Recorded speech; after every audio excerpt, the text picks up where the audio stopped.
rahmatullahi wa barakatuhu. Welcome to class 8 students.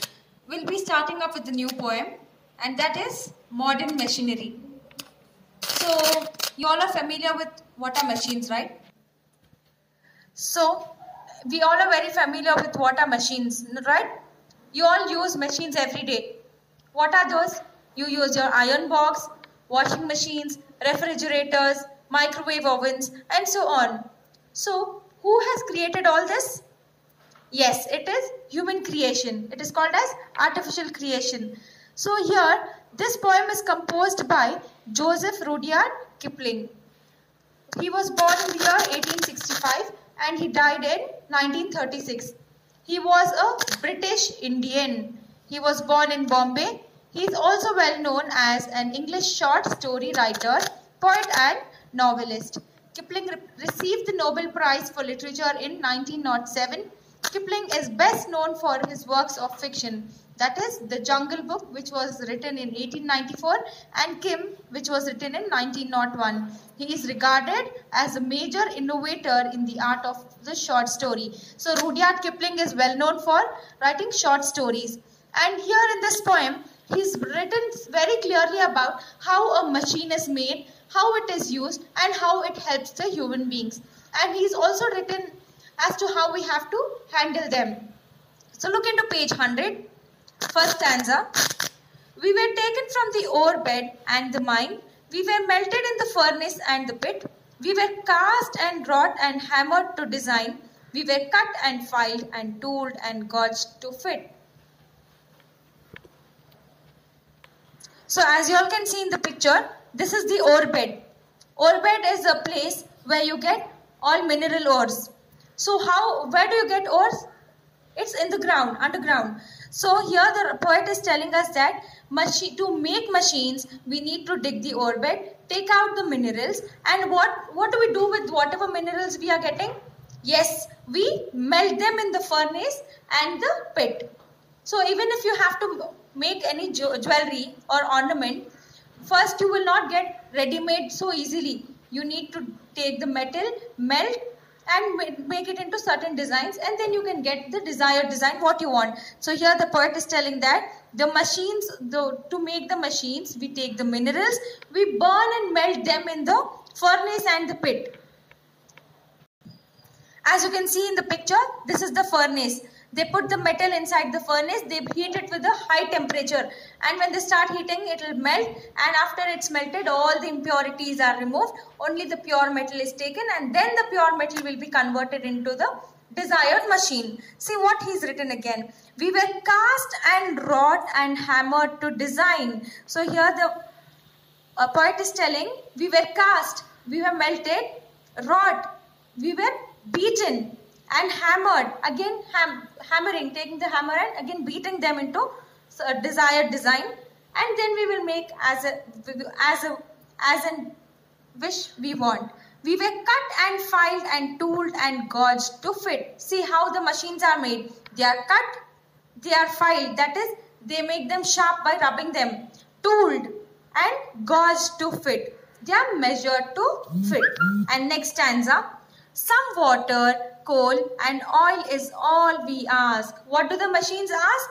They just ask for water, coal and oil, and 1,000 of an inch to give us play. And now if you will set us to our task, we will serve you 4 and 20 hours a day. So here the machines are telling us that if you give us coal, oil and water, we will help you all 24 hours. You will just add oil, water and coal into us. We will start doing our works continuously and we will work for 24 hours without any break. But can we human beings work for 24 hours continuously? No, we need break. We get tired, but the machines do not get tired. We pull and howl and push and lift and drive.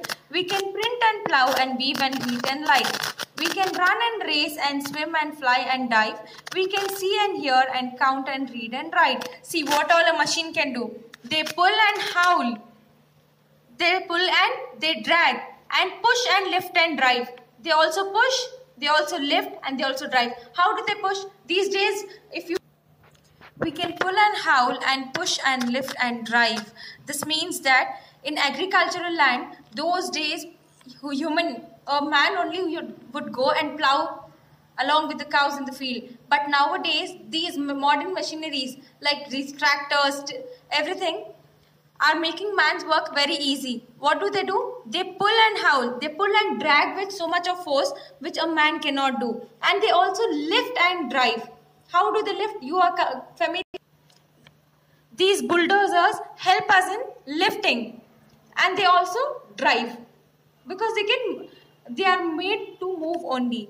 We can print and plow and weave and heat and light. They are also telling that they can print and plow, and they also can weave and heat and light. These are all the modern machineries which we use in the agriculture.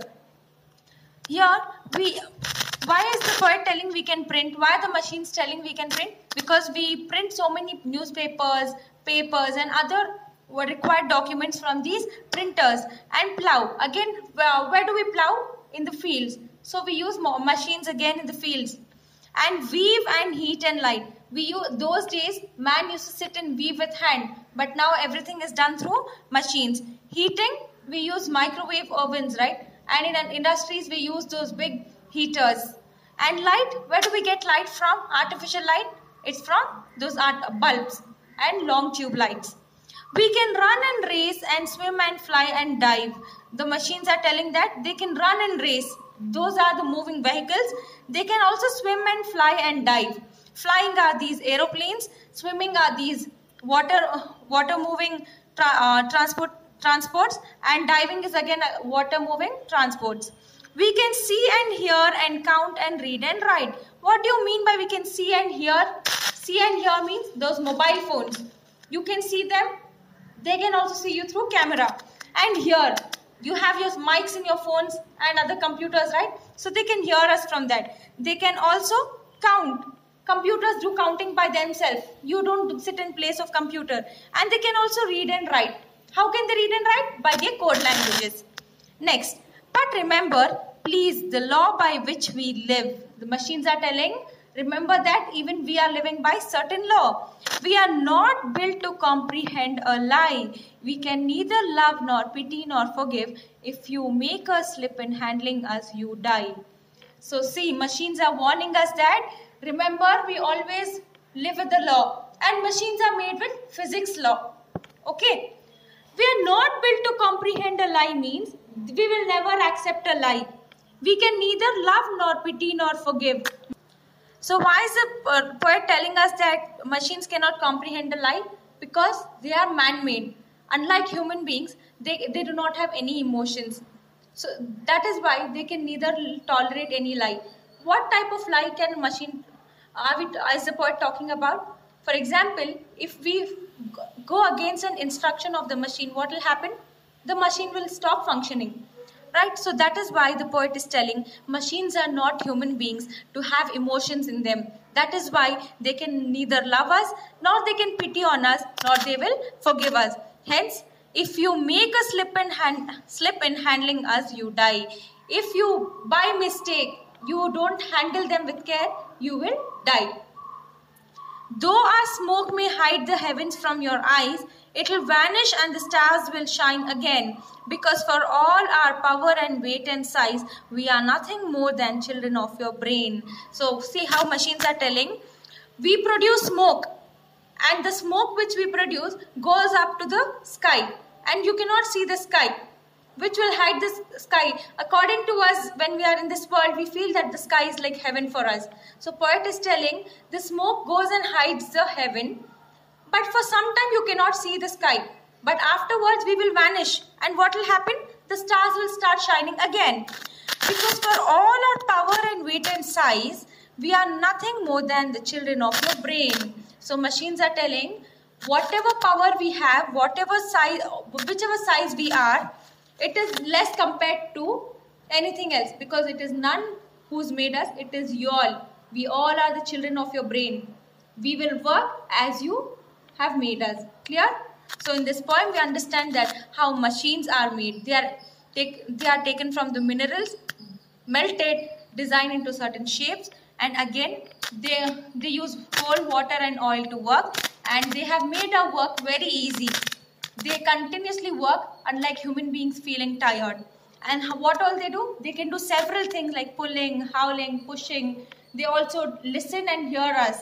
And they are warning us, telling we follow the physics law. We do not follow the natural law, because we all are made by y'all. So we all are children of your brain. So handle us carefully. And we do not have emotions like human beings. Clear? Thank you.